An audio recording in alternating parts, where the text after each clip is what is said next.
Eu quero retomar a nossa conversa com o Luciano Barak Casalunga. Ele está em Israel há 7 anos, mora em uma cidade chamada Netivot, que fica muito próxima, inclusive, da faixa de Gaza, a 12 quilômetros ali do norte do território, que é a principal zona de conflito entre Israel e o Hamas. Luciano, seja muito bem-vindo. Obrigado pela gentileza em nos atender. Obrigado, boa noite a todos. Boa noite, Dantas, Mota, Zé e a toda a audiência aí da Jovem Pan no Pingo nos Is, que inclusive eu sou um deles, né? Sim, eu moro aqui em Netivot, a cerca de 12 quilômetros do portão norte ali, próximo ao kibbutz Kfar Aza, aquele que foi muito atingido, né, no dia 7 de outubro, que a gente está chamando aqui de Sábado Negro. Né? Sim. Agora, Luciano, claro, nós recebemos hoje a informação que novos ataques ocorreram em Tel Aviv, que é a principal cidade de Israel, fica na região central do país, mas disparos oriundos do Hamas da faixa de Gaza atingiram ali as imediações de Tel Aviv. Você está nessa cidade, fica a 12 quilômetros do limite entre Israel e a faixa de Gaza. Como foram esses últimos dias? A gente gostaria de escutar os seus relatos. Eu imagino que você esteja apreensivo e preocupado de forma permanente, 24 horas por dia, 7 dias por semana. É por aí? É por aí, porque, veja, os mísseis que vão em direção a Tel Aviv têm um tempo, um time um pouquinho maior, né? Então as pessoas lá podem ter até 1 minuto para chegar em um bunker, né? A gente chama aqui de mamad, quer dizer, um quarto seguro, um local seguro. Aqui nós temos cerca de 15 a 20 segundos. No momento que soa o alarme antiaéreo, nós temos de 15 a 20 segundos para correr. Aqui no meu caso, eu tenho um quarto dentro do meu apartamento, né? Então é onde dorme a minha mãe. Então ela já fica tranquila, né? Porque o quarto dela já é um quarto seguro e nós vamos até o quarto dela.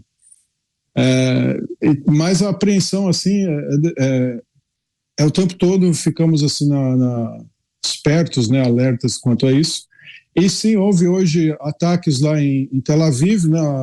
Infelizmente a faixa de Gaza ainda tem, o Hamas ainda tem poder de fogo, né? Esses mísseis são diferentes dos que são lançados aqui. Para cá eles lançam morteiros menores, com poder, um alcance um tanto menor, mas a quantidade maior. Esse é o problema, inclusive atingiu um apartamento aqui na nossa cidade. Graças a Deus não tinha ninguém em casa, estavam todos trabalhando, foi durante o dia.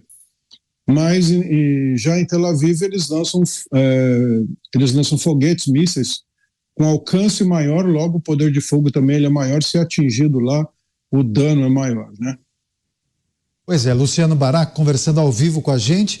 Enquanto o Luciano trazia as informações, a gente destaca também ataques realizados há pouco na faixa de Gaza.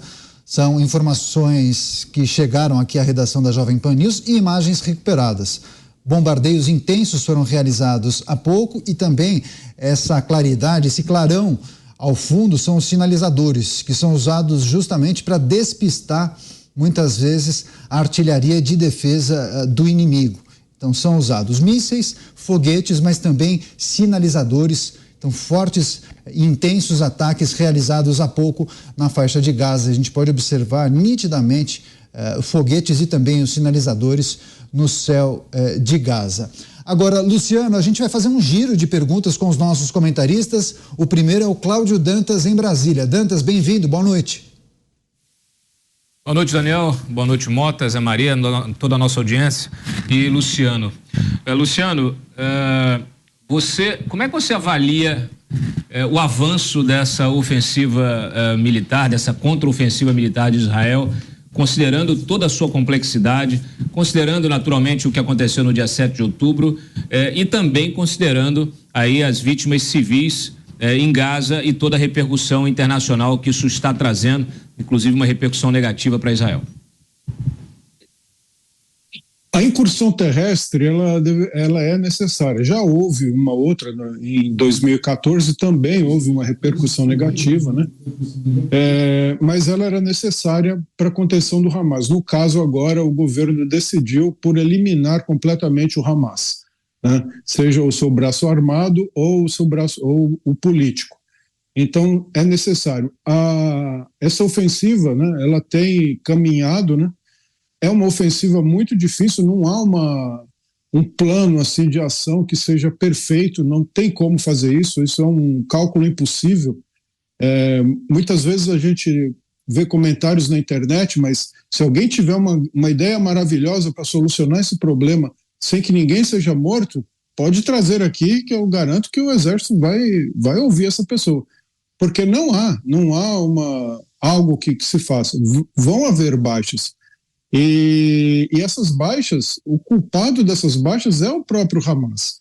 Inclusive hoje, naquele corredor humanitário que se fez da saída, né, que é das 10 da manhã até umas 2 da tarde, hoje se estendeu até as 4, o que houve? O Hamas atirou nas pessoas que estavam saindo de lá.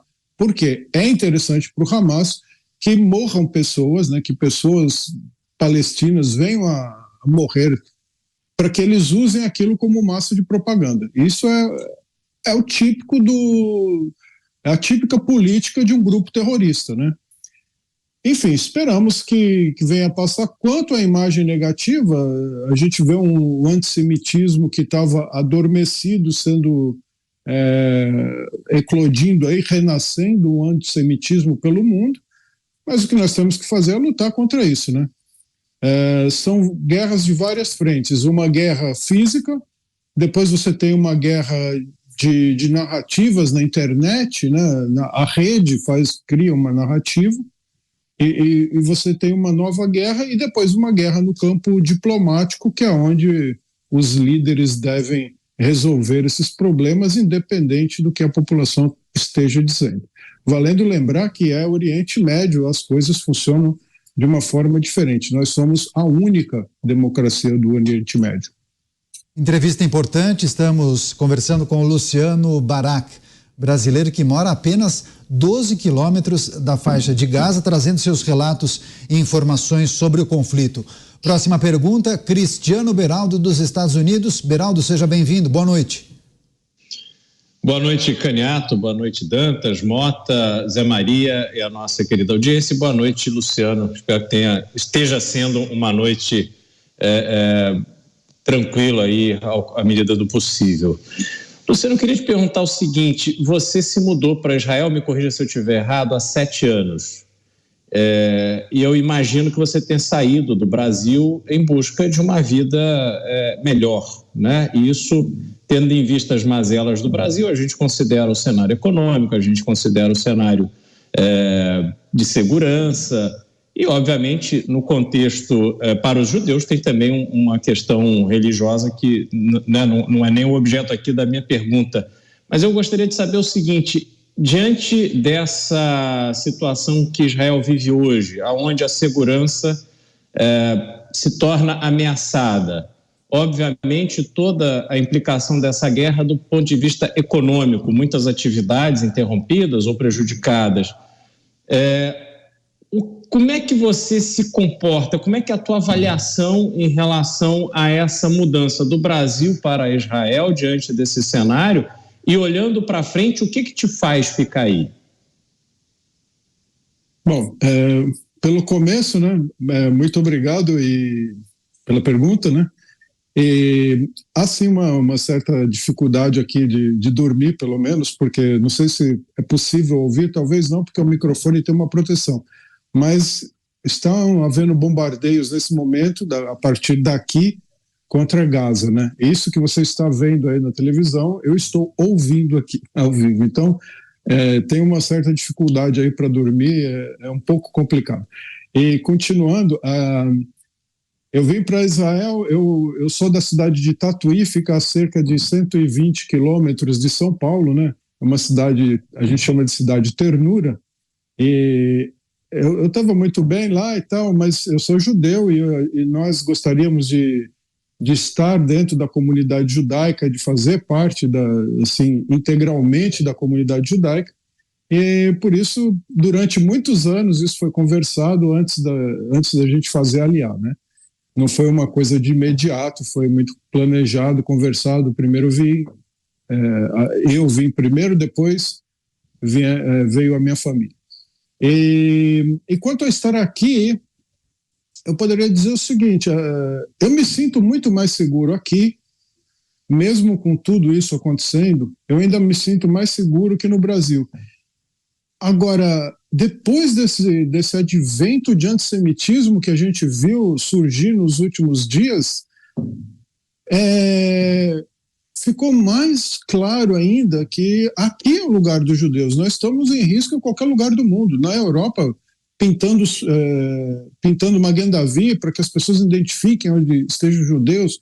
Um judeu foi morto, se eu não me engano, na Califórnia, batido com um megafone. Enfim, várias violências gratuitas contra o judeu, o que aconteceu lá na Rússia, né? Então eu acabo percebendo que aqui Israel é o único lugar que nós temos para viver em paz. E uma coisa, nós vivemos em paz com os árabes, tá?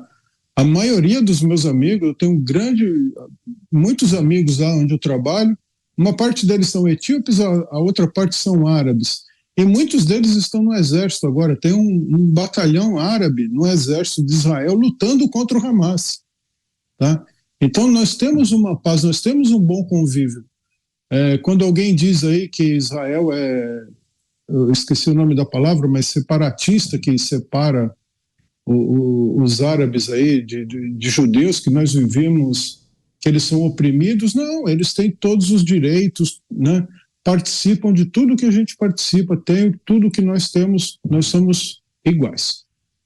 E então, respondendo a sua pergunta, eu me sinto muito bem aqui, eu estou muito feliz de estar em Israel, muito triste por esse evento que aconteceu no dia 7, perdemos amigos, famílias inteiras inclusive, mas é uma coisa que nós temos que passar, nós vamos passar por isso.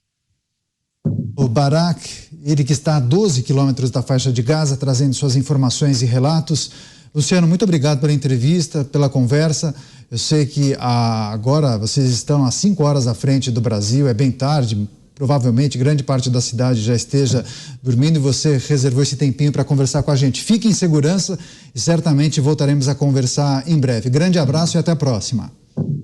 Obrigado, grande abraço para vocês, uma boa noite, um abraço para o Mota, que eu sempre o sigo lá pela Jovem Pan, pelo programa do Pânico. Perfeito. Obrigado. Agradecemos, grande abraço a você.